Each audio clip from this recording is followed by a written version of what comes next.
So, yadi na nga ni kami sinidi sa sulod. Pagkasulod-sulod mi pa lang, sabi ko, hala kalamig, kay po kada jacket. Sorry na, madali yun mapinit si B. Palan, sabi di sa amo, pwede kami mag-take video or picture. So, ako man, napil.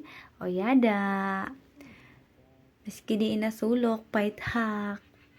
Picture nga ni.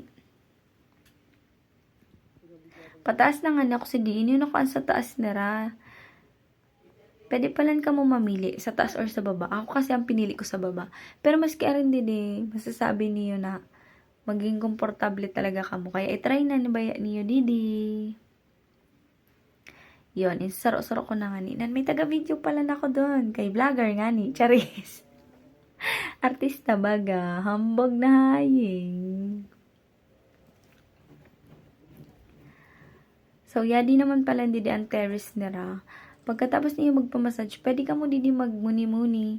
Isip-isip po niyo na deserve talaga niyo magpamassage pag after after kapagalan. Syempre, deserve naman nato magpa-relax. Para minsan, or adlaw na lang ani pagal.